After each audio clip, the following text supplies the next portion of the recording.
Nisht for me, the brand new podcast that examines the ins and outs of British Jewish culture. Today we thought we'd bring this very important bulletin discussion about Jews versus booze, you've written here. Well, just Jews and drink, how they get on, how they don't get on, whether there's stuff to be said there. Hopefully there is. There's a lot. Because I've always felt slightly othered. When I've been with my Jewish pals, I've always felt that I could outdrink them. Very competitive of you, abs. And when I'm with my non-Jewish pals, I haven't got a chance. I feel I'm sort of through my drinking career, really. It wasn't the most long-lived thing, but you know, you sort of got to the age where you could go out or pass for going out, which was 32 for me. Where you could get into a club and you would, you know, sort of binge drink, and then your tolerance went up at uni, and then you sort of had your single years where, if you're anything like me, you had to basically drink in order to be able to speak to girls. And then I've had kids, and now I just have a fear of a hangover. So drinking's gone, like, sort of crashed down to very little. Actually, I was going to say, we have a special guest coming up later in the episode. We do, yeah, we should bring that up. And who knows quite a Stay with us, it's not just us two pricks. There's someone else to look forward to. The one and only Carl Peters, owner of Alibi. But I'm going to ask him if later, because I just think people in general might be drinking less, but we'll have an expert voice on that. So maybe like we're just like ahead of the game. It could be, but I think one thing that if you talk to most Jews about this, food is just more important than drink. But from a purely physiological thing, it's like we can't drink without having a full stomach. Yeah. And I don't know if that's like a sense of Jewish paranoia. And I vividly remember, you know, kind of work drinks, Friday night drink, not Friday night, Thursday night drinks. You know, like you would go out with work after, you know, afterwards you'd maybe finish 6, 7 o'clock, and then you'd go straight out drinking. And I would always panic from about 5:30. Well, where am I going to fit dinner into this? Yeah, but it was on my first Christmas do. And I think I was kind of trying to suss out what the food situation would be, and nobody was really forthcoming. And I was like, right, well, I'll have to go and get a sandwich, you know, at like 5:30, 6, just in case, just to, you know, back up. And I remember him saying, no, eating's cheating. And I was like, what's he talking about? What are we cheating? What system are we cheating here? Because there's just no way that I could have gone out. And as I got more established in my career / more confident, like all my workmates knew that if they wanted me to carry on past 9 o'clock, then there's gonna have to be a few tapasy bits going on. I once was sat in a pub, and admittedly it was a sort of Soho pub, so it was a bit sort of, you know, kind of, it wasn't like an old man's pub. Yeah. And we were getting rounds in, and I think I'd probably already had a pint, which is a big deal anyway. Massive. So we're on the second pint round. And, you know, they came to the table with all the pints, and they were like, and 1 penny al simone? And I was like, yeah, that's over here. And I have a picture to this day of a big bowl of pasta and then about 10 pints around my work colleagues. And it's just not possible to do it without. Well, this at uni, and I'm talking as though like it's like socialised in segregated groups, but at uni this was actually, I had my course mates who weren't Jewish, and like then I had the people that I lived with that were Jewish. And, you know, I'm not saying that when we went out at uni, we didn't get drunk, and we did, with the Jewish girls, but we would, you know, like when we came home, we would just put on food. Yeah, like latkes, smileys. We'd always have a stock of latkes and smileys. And you know that filled pasta that was actually meant for two? It took us a whole year to realise we were each eating 1 packet of those after every night out. We went out on my course mates, they would carry on drinking. When they got home. That sort of ability to keep going. Uni was, so I went to a uni where there weren't loads of Jewish people as well. So and it was very much like a pints or wine kind of, you know, uni. And I lived with 2 massive guys. One was a rower, and he was like well over 6 foot, Rory. That was his name. I remember the two of you together. He's very tall. It was very sweet. And the other one was Benj, who was a Welsh rugby player. And you. and then me. And they would, you know, we'd get rounds in, and they would just be sinking pints. And I would I'd go to the toilet. This is when was already quite drunk, and I would, you know, be having a wee. I don't need to mime that action, you can imagine. And I would just like pour half a pint down the toilet as I was there. I was like, thank God for that. back out, and it just... Well, they'd have a fresh round for you waiting. Yeah, well, exactly. But they knew as well. I sort of, I kind of played on it, and I was I still am a small, I was about this height. Haven't grown since uni is what I'm saying. Do you remember your first tipple? Yeah, so I think it came in stages. So I think the first time I probably had alcohol, my grandpa used to push it on us a bit, not in a terrible way, but like he'd go through a bottle of whiskey a week. I think for someone who survived the Holocaust, that's, it could have gone worse after the fact.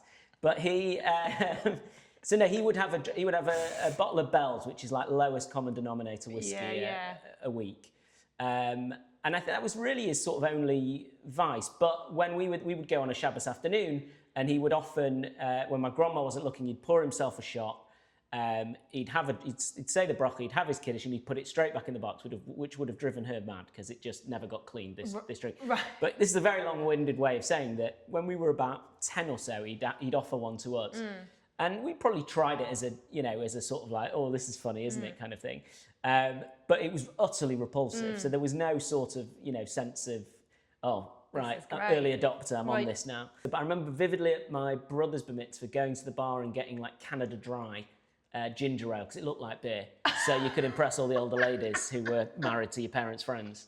That was a thing. That was definitely a thing for a while. Was that just a first, I think? I don't think so. I think it was just like, oh, the ginger ale pill, but put it in a glass so people think I'm cool.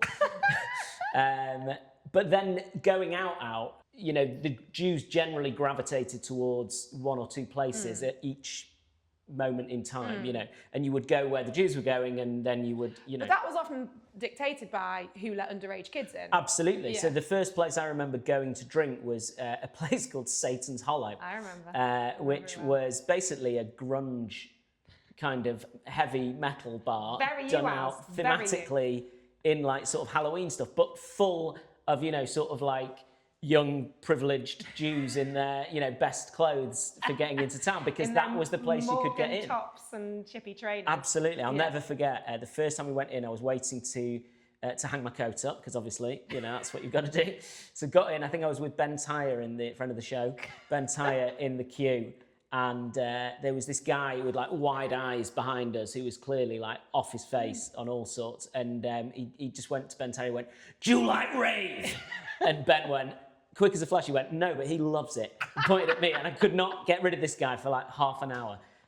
That said, it's not really drink related, but when I finally ditched Captain Wide Eyes, I remember going to the bar and the guy going, "Well, what do you want?" And I hadn't given it a moment's thought. I didn't know what people drank, so I just went, "Vodka." No. And I drank like neat vodka for the first few times that I went out. From Satan's Hollow? From Satan's Hollow. It would have been like, just Smirnoff vodka.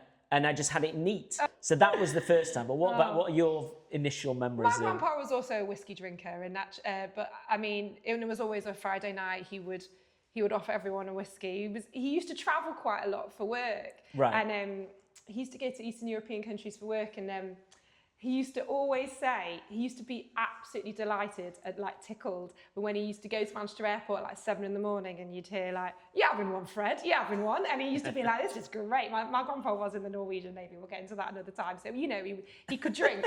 So every time we went for a Shabbos, he always say, "You having one, Fred?" He loved it. But no, it was actually my mother. One of my formative drinking experiences, and I actually think I was probably 13. We were in town, and we were in... I think it was St Anne's Square, and Martini Rosso had set up this like promotional thing where, I remember the parasols branded, and she was like, "Come on," and she brought me, and we had... She did speak like a doctor, your mum, actually. At that point, she was like, "We are not fucking about, there's free booze here."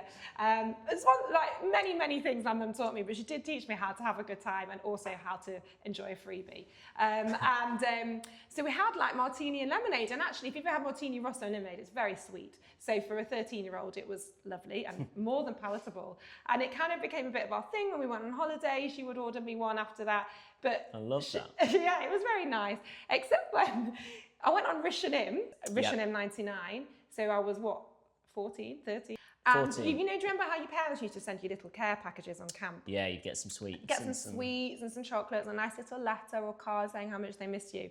In mine, was a mini bottle of Martini Rosé. As I opened it, I was like, she's going to get me thrown off camp. She's going to get me, somebody's going to find this. That's hilarious. I know, and then I was so, because obviously I was such a goody two-shoes. Sometimes my mum and I did have a sort of Safi Adina relationship, and I had to pour it out down the sink, and I filled it with shampoo. Poured it away? I had to pour it away. I was so scared of being thrown off camp. I was having such, like, somebody would find it, and I filled it with shampoo, so that if anybody asked, I'd be like, oh, it's just my miniature shampoo bottle. Don't know why I didn't throw it. I was scared of throwing the bottle away and getting found in the bin. That's why I didn't throw the bottle. This is so funny. Did you tell your mum this? I Yeah, assume I was so. like, what are you worrying about? That is but amazing. that was one of my first, love that. first ones.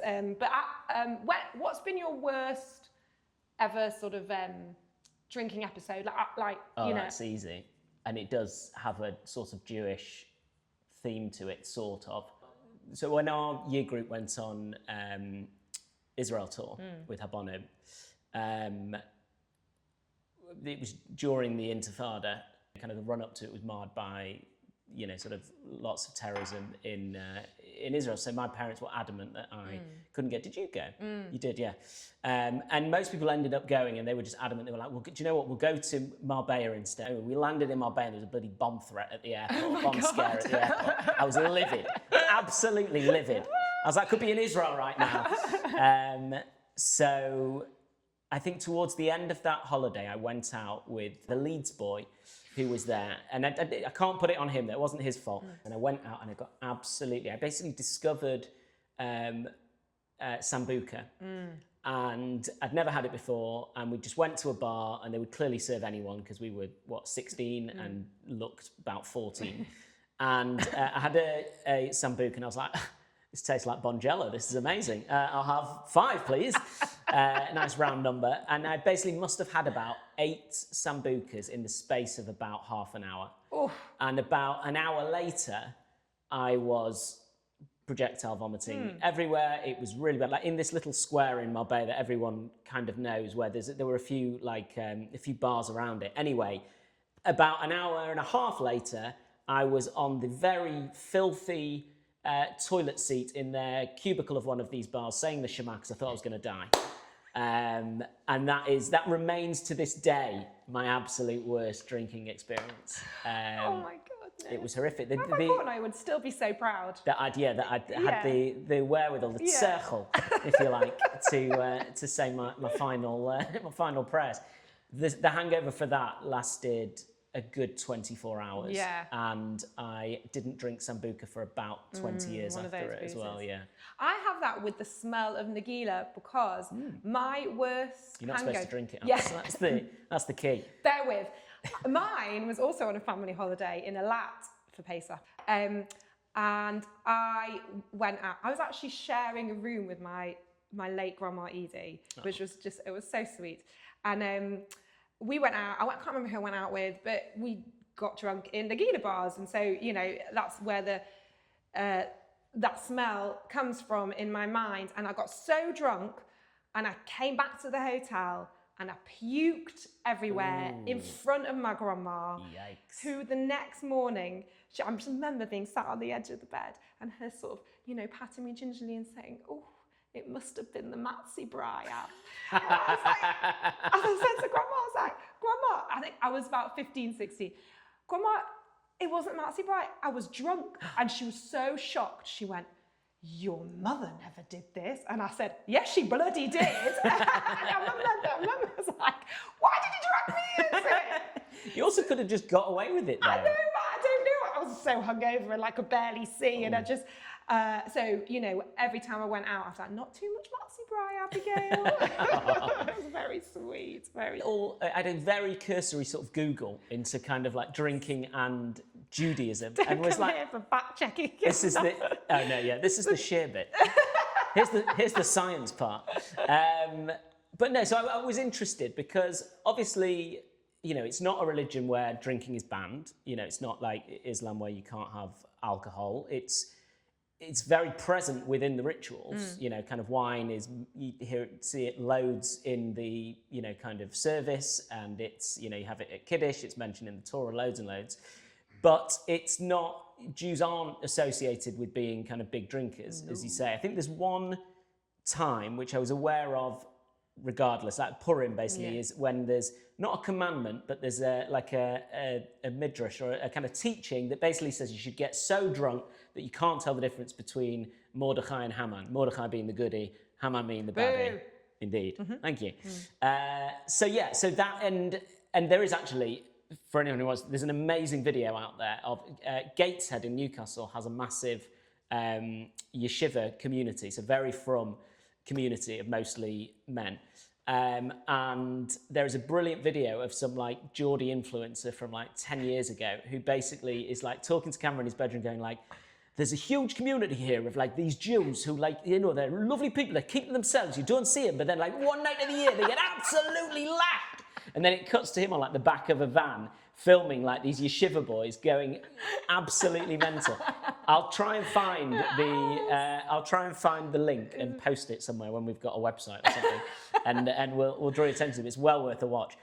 It's, I don't know, I think there is also, I got the sense that there's a history of why Jews maybe don't drink loads, and I think it's like everything, it's linked to persecution. Because you know, drunkenness is you sort of lose control of yourself, and obviously there will have been many, you know, drunk people, you know, alcoholics and etc. throughout, you know, Jewish history wherever Jews have been, but in general you don't want to draw attention to yourself, so you wouldn't sort of lose all your inhibitions and senses, because then you're drawing attention on the community. So maybe there's something like that. And then obviously I think for our generation, where we're more assimilated and we're probably the first or second generation to go to uni, you know, that culture of drinking that's obviously from, in our case, British culture has sort of come into the game a bit, but we're still being pulled back partly by the sort of limitations of being Jewish. Yeah, interesting. Also, I don't know if this is part of it, but like, if you're a lot of Jews, definitely not all the Jews, there's that Friday night thing of going out and getting lashed, like that didn't really apply. I wasn't allowed out on Friday nights. I don't think, you know, but obviously other nights of the week are available, you know, to drink. What I never understood, it's like, so wait, after Yom Kippur, after the fast was out, there used to be like a Judo for kids, well, for teenagers, where people would go out. I would never be able to do that. I would never be able to finish a fast, eat my break the fast meal, and then go out. Well, welcome to my Freshers Week, Abigail. My Freshers Week at uni started on, I think it was, it started on Yom Kippur, basically. So me and Schmads, Adam Levine from a previous episode. I was featured in. We went down to uni the night before for Kol Nidre. We sort of started we had a meal together, started the fast, went to shul the next day, and then that night after the fast was the first big night out at uni. And I went, and I was like on the floor after like half a drink, going like, I'm not usually like this. I can normally have at least a whole drink. But yeah, it was a shocker. It doesn't go down well. One of my favourite things to discuss is sort of bars at weddings, Jewish weddings and non-Jewish weddings. And this is like a perfect time to get our expert voice involved. Come on down. Woo! Rachel Adadanji. The man who knows a few things about serving booze. I need to pretend I've not been laughing the whole time. I feel red. Of all the voices to include. Yeah, well, so you are the proprietor of a bar. You've always worked in the drinks industry, though, haven't you? Yeah. Before bars. Since I was 18. But you've always absolutely been Carl from, you know, Habo, from school, mates with, you know, for me it was mates with the Finks and stuff. Yeah. But you've always sort of been part of the Jewish community, but also been a bit exotic, haven't you? I am quite an exotic case. One hand in, one hand out. I am in some ways representative of, you know, quite a Hamish upbringing on one hand, but also I lived the life on the edge. I don't even have a Jewish name. Not a Hebrew name. Well, no, I do have Mordechai Zev, of course. Oh, you mean, sorry. And Carl Peters is. Oh, I see. Yeah, you can easily pass. Yeah, I always look like I'm part of the security detail in one way or another. And so I think as well, and my friends outside, I have very, very close non-Jewish friends. So I've always been kind of dragged along with them. But I remember being given a pint of Stella at 15 by my newly found non-Jewish friend, who was a pal of mine from school, his mate, and that was his mate, and then we became a four, and they gave me a pint of Stella. It was my first pint. Wow. And I remember thinking, it's a lot, isn't it? It's a lot. Imagine how I felt. I was half your size. And then I remember the feeling of having had a pint of Stella. Oh my God. Do you not feel very full? Well, yeah, you do, don't you? I can't drink pints, really. It's too much liquid. Yeah, and we were talking about, you guys were talking about how you fear the hangover now and how you felt, but it's true, but there was a glory period where pints would just go. And I realised I could drink like a non-Jewish person, which is, I suppose, we would say that, but a non-Jewish person, like, what do you mean? Yeah, exactly. But also I think as well, when we've come through, let's say, the uni system of being introduced to big nights out after each other.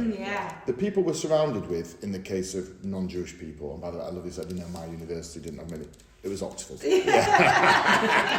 But the people we surround with is big sports people, rowers, rugby players, and I was thrust with these people too. Now, when I used to go out, I used to be with them, and then I would see all my Jewish pals, and I would look at them and Look how you're looking down.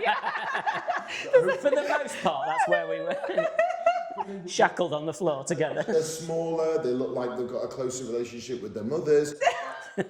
How dare you? Coming at it from the life that I know that they live is different to the wider community and their propensity to not get absolute leather on pints of lager. And also, I've never felt a Jewish person have to prove drinking to another Jewish person. I've never known. Where you think that's true in like... That's a big thing. It's that whole culture at university. I remember the funnel coming out. Yeah. And weirdly, turns out no gag reflex. I could do the funnel. I'm sure that came in handy in your life. Well, I didn't. Sadly, at uni, I didn't explore much around it, but yeah, I could do the funnel. There was always a feeling at a uni, especially that Jewish drinking was different to what everyone else seemed to be doing. By the way, I would say that my non-Jewish female friends at uni did not feel the need to show off about how much they could drink. I think that's quite a male sport situation. Yeah. And even they then, there was obviously it's a definitely massive generalisation as well. Yeah. I'm sure there's loads of non-Jewish people who can't hold a drink or don't like drinking the rest of it. But it did feel in those situations. But I remember knowing that you were in the drinks industry and that you'd worked in bars and the rest of it. This is going back 10 years now, about 10 years when we were sort of planning our wedding, me and Anna. Yeah. And I remember thinking, we were trying to figure out how to kind of manage costs and stuff. And it was like, well, it's the quote that the kosher caterer was charging to include the drinking was insane. So like, well, that's ridiculous. We'll provide the drink and they'll serve it up basically. And I remember thinking, well, the worst thing that could happen, because people, at that age when you were at mates' weddings and stuff, you didn't have kids to go back to for the most part. You wanted to have a really good night. You knew people were going to drink. So the worst thing that could happen is that you run out of drink. But at the same time, Jews don't drink that much. So it's like, how do you know how much to buy? And I remember you were my port of call. Yeah, how much does a Jewish event drink? Yeah. Because also that's when we do it as well. That's when we go for it. Yeah, but also Jewish events don't have exclusively Jewish guests as well. So when I was organising a party, I had maybe... like recently, in recent years, I don't know, 60-40. So I was trying to do the maths based on, I know that she will only have one glass of wine. But the problem that we have at a kosher wedding is kosher wine is twice the price. It's twice the price. And you can get decent stuff, but then you're doubly paying for it. So if you want a nice Provence rosé, it costs, it's at least 15 quid. Yeah. Whereas you might get something decent for 8 or 9. So in the normal world.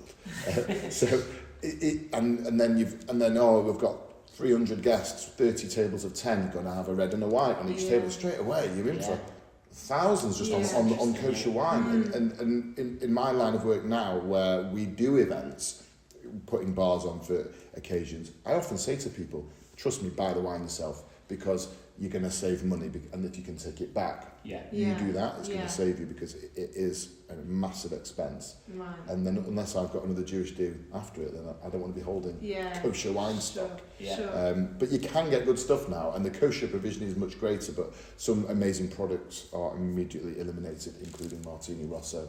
Why? Not kosher? It's because it's basically a wine. It's not kosher grape.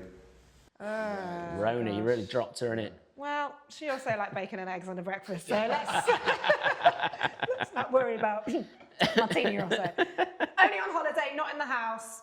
And she wouldn't be pleased with that. So do you have a magic formula if you were doing a do? Like, what would you, do you actually... To cost it? Well, think about quantities. Like if you were to take, this is an impossible question to ask, but if there was a formula, I reckon you could sell it to Jews. But I think with Jewish dues and working out what people are going to drink, just knowing the age group, less if it's 25-year-olds will drink different to a 35-year-old wedding, I think. Because we have nowhere to be the next day. There's no kids to get back for. So that younger crowd is going to get absolutely leathered. And it's like if I'm doing a 21st birthday or I'm doing a 50th birthday, it's very different requirements because we know the kind of consumption. I probably wouldn't drop my trousers at a wedding now, Yeah. but it's definitely happened in the past. Is it how many men and women is it going to be? What products do we need? I think beer goes bigger on Jewish weddings than you think it might. Really? Because it's so easy just to, I stand, if I'm doing nothing, I just stand with a bottle of Purim and just stood there. But you mentioned before briefly, I was like, do you think people in general are drinking less than they were? And if so, why is that? It's not just Jews of a certain age. I think the kids are drinking less. Young people are hitting the gym, they're not drinking the way that we would drink Saturday night, play football. But I think a lot of kids are not doing that now. I think social media's got a lot to do with that. You know, like gym, working out, being a thing. And also not losing control and it being caught on camera. I think that's another part of it. I'd never thought of it like that. Yeah, I think it's the next step. And it's so expensive. When we started drinking, I remember buying a pint of Stella for £2.75. And then when I started working on a bar, that was about the price point. Carlsberg £2.50. Now, that £2.75 is £6.50 for a premium concept. But so let's say that's 2.5 times the price. People don't earn 2.5 times what they earn. No. So drinking now, if the three of us went out, we'll get 3 cocktails and we'll get 3 shots because we're going to start our night. You're talking about 50 quid immediately. But cost point's interesting though, because I remember when we were single and in our 20s and would go to Israel for a holiday, it would be a flip reverse whereby the Brits abroad, like when we went for a friend's wedding, for example, that time, like we were the big drinkers and the Israelis would kind of nurse a drink. It was a kind of cafe culture. They would have, maybe 1 or 2 drinks and the drinks were astronomically expensive because there wasn't the same culture. It was mostly imported. But that was a weird thing whereby Jews with the sort of diaspora Jews with the big drink, with the sort of, look at those idiots, sort of like stag do style. It's definitely true. I used to work in a bar in Tel Aviv and then I worked for the group and I would observe how people are drinking. So the drinking's more casual, it's later, but they live in a hot country, we don't. And the pattern of play was totally different. Whereas in this country, we work all week, we live for the weekend, and we get battered. And that's kind of how we do it. And also, maybe the Friday night thing is eliminated. But for me, there's no better drinking in this life than Friday night, round a table, sat down, wine. That's really the only time that I have a drink, really, now in the week. Is or a weekend is a Friday night, and it's not to excess, but that's the only real. It's largely been cut out otherwise. That's for me out now as a Jewish dad, as a guy careering towards 40. That's my opportunity because I'm happy to be a bit hungover the next day because I know that this is like the height of my social situation is being sat around with people like yourselves where we can, lay your head down, have a drink, and we'll walk home or whatever. And that's massively valuable. We have that Friday night ritual that we know is ours, that the rest of the country is not doing. And the weird thing about being Jewish is that we belong to Britain as much as we keep ourselves kind of our own thing. So we do what everyone else does, but we kind of do it in a different way. And I think maybe drinking to excess is maybe part of that. It's like, we go to the pub, but we don't do it like the other guys do it. And it's that kind of self-separation that's a bit unsaid, maybe. It's really interesting, because I hadn't really thought about it since, Aaron, said us, not drawing attention to yourself, not losing control. I've never viewed it that way, but I suppose that didn't apply to us. It was just a culture that was passed down. I mean, everybody's had the and fear the next day of, oh Yeah. my God, what did I, especially me, Yeah. what did I say and to whom? So I love waking up and no, it wasn't the case. So I'm interested, and I would love your view on this, because I'm going to talk about Jewish men. Yeah. Love, L-O-V-E, whiskey. Yes. It's a badge of honour. Knowing whiskey, now by the way, nothing worse than a Jewish guy who thinks he knows whiskey and doesn't, and says something to me, and I'm like, oh, what's wrong? and that's where sometimes I'll flex a bit of muscle and fact check their statement. But It's your Hamish flex. yeah, I remember being on a stag do. This was like, tell you what I love, my favourite whiskey, bourbon, is Southern Comfort. I went, that's a liqueur. So, but Jewish guys, I've been at a wedding, and the north-south Manchester divide, where we naturally revere Southern Mancunians, and the fact that we get to be one now. I call it my second aliyah. And I remember at my wedding, and I know this gentleman is a fancy gentleman, he sidled up to me and goes, I believe you work in alcohol. He was obviously with my wife's parents' guest. I believe you work in alcohol. Yes, I do. Are you familiar with Johnny Walker Green Label? I said, well, actually, I work for that company. So yes, I am. He goes, that is my favourite. And we probably for about 2 minutes, this guy respected me because I knew about this whiskey that he knows that he loves. Yeah. It's not the most expensive of the Johnny Walker range, but he knows why he likes it. And I was like, yeah, I love that you like it. Oh my God. And then we were having a real bonding moment over this. But also the fact that we both knew what we were both talking about, we were both qualifying each other's love for this one product, elevated each other. Right, it was like a thing. And now that I'm here, the rabbi at the Sephardi shop, he is an aficionado. He's not just a guy that likes whiskey. He's like a whiskey influencer. He's an influencer, he's an expert, he knows his stuff. And not only that, he cajoles all the people around him. Into getting into, He is fantastic. I've actually, when talking about whiskey, obviously I was at his house for Friday night dinner not that long ago. In fact, he's such a wonderful rabbi and has been very... This is Rabbi Amir Elitov. Yes, and who heads up the Sephardi congregation. And he's the whiskey rabbi is his tag, yeah. And I'm not a member of his shul, but he's been very heavily involved with some awful times in my family's life when basically both my grandmas and my mum died. He was really involved. And He didn't kill them, did he? Made it sound a bit like he killed them. he's just a wonderful man. And for twice now, at the end of the week where we've sat Shiva, he's invited my whole family for Friday night dinner. It's just been very generous of him. But the first time I was sitting Shiva with my mum, and he's obviously talking about whiskey. And when you hear him talk about whiskey, I know it sounds patronising, but it's so sweet because he's got such genuine enthusiasm and passion for something. So, I've got, shall we try whatever? And I had no clue, and I felt obliged to try it. And I think it was probably quite special because he was a wonderful host.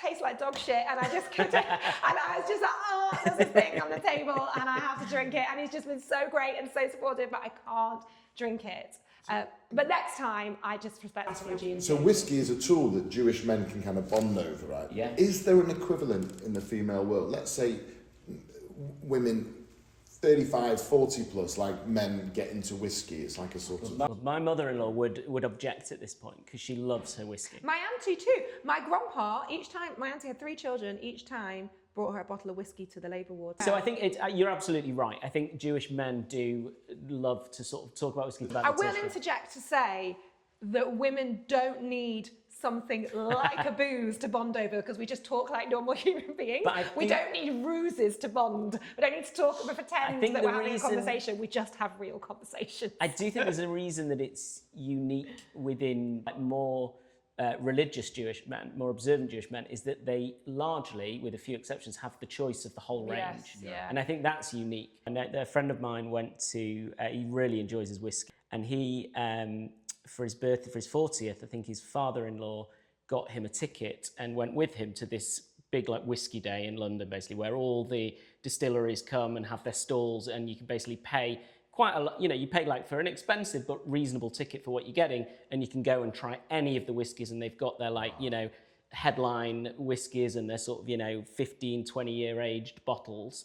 And he said it was crammed full of Hasidic Jews. And he said, and some of the more popular tables, he goes, you just couldn't get to unless it was mincha. And they were davening, and basically like half the place cleared out at mincha, and then you could go and actually get yourself a taste of whiskey. Right, for fear of this being a boring bore on about whiskey, sorry. No, you're quite right.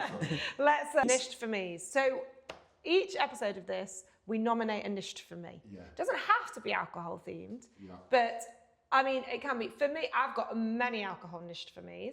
Anything creamy, Nisht for me. You're asking for trouble. You are asking for trouble. Although apparently milk does like line the stomach, doesn't it? That's a thing. I don't know. Is that a thing? I feel like you're. Never heard of that. Yeah. Well, obviously I know more about drinking than you, Carl. My Nisht for me. So I've already mentioned how much I dislike pints. I just can't do it. It's just too much liquid. But also these days, I used to really enjoy a Bloody Mary. These days, Nisht for me, I would much prefer a Virgin Mary. Just take out the alcohol. Really? I think the vodka often ruins it. Yeah. I think it dilutes the taste. It makes it less thick. Oh, it depends if it's done right. A good Bloody Mary. Oof. Oh yeah, that's mine. Have you got one? Garlic. And I'll tell you why, because you were just saying then, sometimes we say with drinks, if you put disapora, amaretto, in a drink, then it will only taste of amaretto. Right. I find that with garlic. I think it's lazy. I think it's when people, they think something tastes good because it's got garlic in it, and it doesn't. And then I don't like smelling of it. I don't like other people smelling of it. the taste of garlic? I don't like running a bar where people have been to a Lebanese restaurant and then they come in and burn Answer the question, Carl. Do you not like garlic? And I don't like the taste of it as well. Right, I've got to it where... Well, it's usually just not served and not let them in if you can smell the garlic on them. No, I just put up with it. But it's definitely, that's Nisht for me. I love garlic, and for me, there's no such thing as too much garlic. Like it's almost impossible. Okay, what about if you picking up your child from nursery? Yeah. Does a 3-year-old have to have their bolognese have garlic in it, and then they then smell of it when you get home? Is that necessary? So that's why it's Nisht for me, because it comes up where it shouldn't, and people do it and they don't ask. I think I don't know why. I think because you take against garlic, you're noticing it where maybe other people wouldn't. What I'm enjoying about this podcast is that the Nisht for me sort of lets you into someone's psyche in a way that you would never have expected. Yeah, but I think garlic is legitimate. Yeah. I disagree. Yeah. But it's your Nisht for me. It's been wonderful having you on. It has been It's lovely. it's taken us down all twists and turns. Yeah. And I've enjoyed it. Thank you for immensely. having me. It's been really nice. You looked so What an earnest honour. there, Carl. Cheers. No, thank you. And if you enjoyed this, carry on listening to other ones that we do. Tell your friends, get better at this. Tell your friends, like and subscribe, possibly. Those might be options. And we'll see you again. See us. Bye.